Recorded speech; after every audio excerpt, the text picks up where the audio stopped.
Welcome, everybody. It is so nice to be in front of you, to be seen. I'm very excited. And I don't know where this is going to necessarily be published, but this is the very first interview that we are doing in Sponsor Spotlight for the EP Mixer DC. And today we have one of our very special sponsors. He's fantastic, good dude. We met a number of years ago at the Close Protection Conference. He is the founder and CEO of Samaritan Protective Services, and we have with us today Brandon Shafikhani. Brandon, thank you for taking the time and doing this. I know you're a busy guy. I appreciate you. Thank you so much for having me, Kim. Craig, I really appreciate it. Yeah, for sure. This started, whether you had thought back to this or not, and I have in my notes of when we first met was 2017, 18-ish, Yeah. at the CPC, and I don't remember, but it was a good conversation, and it was just like, and it just kind of went from there. We haven't spent too much time talking, but I know I see it at the events, and you were recently hosted an event just the other day, and we'll talk a little bit about that here in a second. But first of all, like, tell us a little bit about you, Samaritan, whatever is important that the listeners know and the viewers know. Yeah, well, I'm the CEO of Samaritan Protective Services. We're based right here in the Washington, D.C. area, just a little bit south in Woodbridge, Virginia. We provide security services, consulting, executive protection, TSCM, the full gamut of risk management solutions to clients, both locally, domestically, and internationally. We also have an office in London that provides OCONUS support to our clients. And yeah, I'm just really happy to be here and share a little bit about Samaritan and our company and our values, and appreciate the opportunity. Yeah, no, awesome. You use OCONUS, so there's a military background in there somewhere, I'd imagine. And I think you said Army that you were in for how long were you in, and when did you actually get into that? But also too, when did you start Samaritan? So I was actually still in the Army when I started Samaritan. I was blessed to have a very supportive command, and probably a year before my exit from military service, I started Samaritan. And one day I took off a uniform and then put on a suit, and then it's been to the races since then. It's been in the suit. What year was that? That was 2015 was when Samaritan was actually formed. Well, I'll tell you, you've made that 5-year mark, right? And it sounds like from the kind of the things that we've been talking about, you got a London an office in London, like, you know, it's going. It sounds like it's going well. So I'm thrilled to hear that, and it's nice that to get the success stories of people that have made it. That whether you think you've made it or not, you have, at least to a point. And whatever the plans are from here, I guess the future only the future holds. So that's cool. What about actually, and yeah, you hosted an event just the yesterday and the day before, right? Well, the day before yesterday, CTG Intelligence had a pre-conference seminar that we hosted Okay. a number of individuals for some discussions at our corporate headquarters here in Woodbridge. And then yesterday, Samaritan was the gold sponsor for the Cyber Physical Convergent Forum in DC, and that was hosted by Fannie Mae. That was an outstanding event. Great speakers, great topics, just surrounded by talent in every discipline, from cyber to access control to executive protection, you name it. There was a lot of smart people in that room, and it was a great event. Loved every minute of it. Yeah, that's great. Like we had talked about before, participated in those a few different times. Great Lakes, when he does something around Great Lakes, and then I was out in Phoenix as well. And like you say, the people that are in the room, like, just clear. I go in there and I'm like clearly outmatched, right? And I'm no dummy, right? But it's just like it's just the folks that are in there, just like they just get raise the bar on you, which is good to be around too, right? I mean, like, makes you realize, and for multiple reasons, of like how, like, either how you do business, how you actually do the job, like how you think about the work that you do, and all that, it just raises your um raises to continue to hang. It's like you have to step up as well. So It does. I mean, being around the, the best and the greatest in the business, it makes you take account for things and lets you analyze areas in which you can improve. You're always learning in this industry. Well, really any industry, whatever you do for a living, you're a constant student and learning from your peers, your colleagues, and even the people that are just getting into the industry. Learning different perspectives. It's a great way to connect with other people. yeah, and I'm for the those who are coming into it, coming into the industry of getting in front of the right and I guess the right mentor introduction is so wildly important because you can be pulled by you can be pulled away to just go. I don't want to say the wrong path, but not necessarily maybe one you should follow, and just having the right people there to be willing to guide you. And a room like that is typically, you get the people that are, like you said, the best or the greatest, and a lot of times they are willing to have those conversations and say, hey, listen, I made a mistake. I didn't make, I did this wrong. I went left when I should have gone right. I went up when I should have gone down. Whatever the case may be, and Yeah, you just, there's in a room like that, there's a real chance to talk to those really great operators, practitioners, things like that. So absolutely. um yeah, what in 2024 are you is what are you excited about this year for either yourself, for the company, over the London office? Like what are you looking forward to? I mean, overall, just like most companies out there, we're focused on growth. And one of the things I'm really excited about is learning what our current and future clients need. The executive protection world is changing. It has been changing for a while. Um, and we have to adapt to that. Our service portfolio has to adapt. Um, to be successful in this industry, you can no longer just say I'm an EP company. That's all I do. You have to be able to provide solutions that your clients need, and the only way to do that is to communicate with them and to grow with them, and increase your capabilities. So that's what we're really looking forward to in 2024 is increasing our capabilities both on the intelligence side of the house as well as technology, from mobile surveillance units to cybersecurity and forensics, just offering a full portfolio of management strategies that our clients can use. Well, and obviously, and you have to, and you'd be remiss if you don't mention technology. And I think about 10 years ago, 10 years ago was, just so we're clear, 2014, which I hate, It's crazy to think because about, 10 years ago to me was 2000, right? right? So, Exactly. but you think about, how, in 2014, you're thinking 10 years ago, it's like, wow, technology is like screaming. It's moving so fast. And you look at it then versus now, and you put them side by side, and you're like, it, maybe it's not a snail's pace in 2014, but it is certainly slower. With the, I don't want to say the dawn, but the continuous growth, and I don't want to say perfection of, because that's not the case, but just the steady growth and implementation of things like of AI, Right. and where cyber, where that it's from a person who doesn't know near enough about it. AI falls squarely within cyber, and the things that are can happen, and that will undoubtedly will happen in the future with that.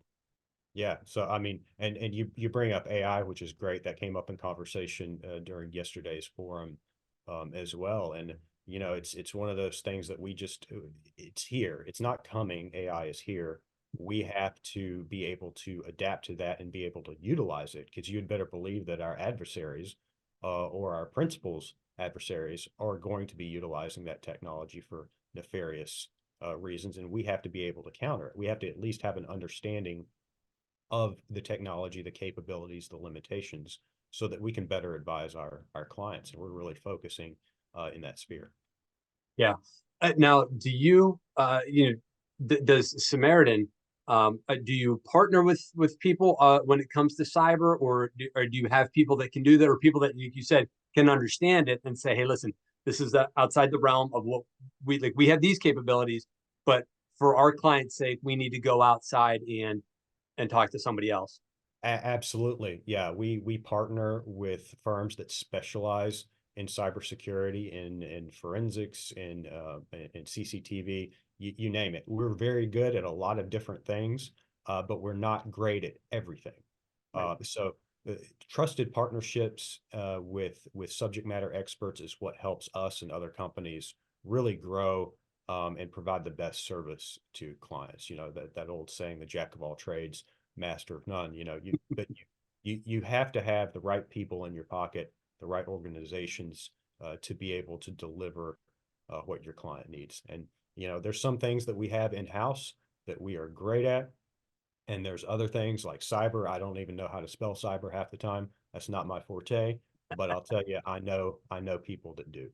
Right. And that's the key. Partnerships in anything is critical to success. So it sounds to me, forgive me if I go this route, is that networking is important in this industry, and the IT piece of networking is also important. But like you said, and I'm going to misquote you here, but it's having the right people in your pocket to call. And so with that, and that was a fantastic transition, and I thank you for doing that. I couldn't have planned that better.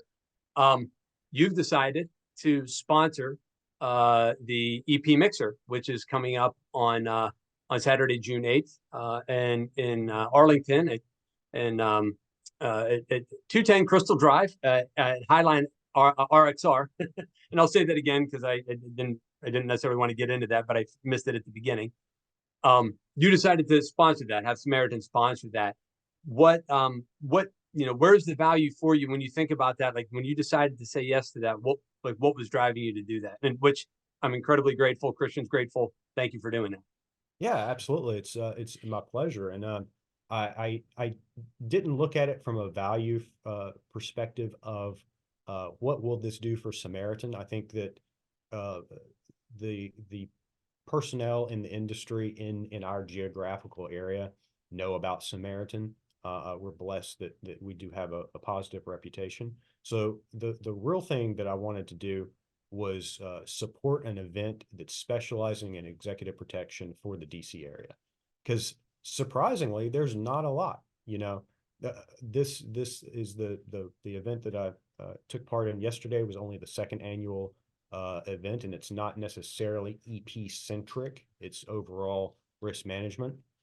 But us, you know, the fact that we've never had, at least to my knowledge, since I've been doing this, I've never known of a executive protection seminar or conference or mixer or anything else that's really focused on our little niche of close and executive protection. So I wanted to support that. I want to support more events like this in our area, because this is Washington D.C., our our nation's capital. We Yeah. have so much business, so many opportunities, um, uh, from the diplomatic side of the house to the 70 or so Fortune 500 companies that are based right here in our backyard. You know, there's events all over the country, but we've just been remiss in making one right here in DC, and that's one thing that really excited me. Well, I appreciate it. And that was that's part of the early mission of the mixer, of the EP Mixer, was to well, I would say but we wanted to, but I really pushed. You know, I get messages from people that are in the middle of and not to pick on anybody, but like in the middle of Nebraska, and like when are you bringing a mixer here? And it's like, you know, I wanted to do that, and so we picked a couple smaller markets and early on last year, and we good enough response, but I wanted to give access to people that didn't necessarily or have access, like didn't have regular access to other teams, to other people, to other professionals that were doing the job, where you could network, get to know them. Hey, where's work? How did you do it? Things like that. Right. Um, and this year, and so you had an okay turnout, but this year it was more like let's focus on major markets, because smaller market, agents, companies are willing to travel to larger markets rather than vice versa, right? And so that was a hard pill for me to swallow, because I come from a town of like 2,500 people, not even, now, I mean, heck, it's probably 1,000 people now, which, nobody's doing that. It's outside of Pittsburgh. That's not a hotbed. So it's like, where do you go? Well, it's like, and the places you think about: New York, LA, the Bay, Seattle, Miami, and of course, DC. Right. And so, not to say there aren't places in the middle. So if anybody hears this and they're, well, what about? Well, yeah, but those are, when you think about it, that's what you think of. Right. So anyway, we're grateful of that, and thank you, and we hope that you do get some value out of it when you're there, and that some people might, that you might be able to either direct some people or help some people out, or they're able to help you out. And that's the idea. It's just like getting in the room. You don't know where the conversations are going to go. You don't know who knows who, and whether it's there in DC, Northern Virginia, Southern Maryland, or London, you don't know who knows who, and so that's Yeah.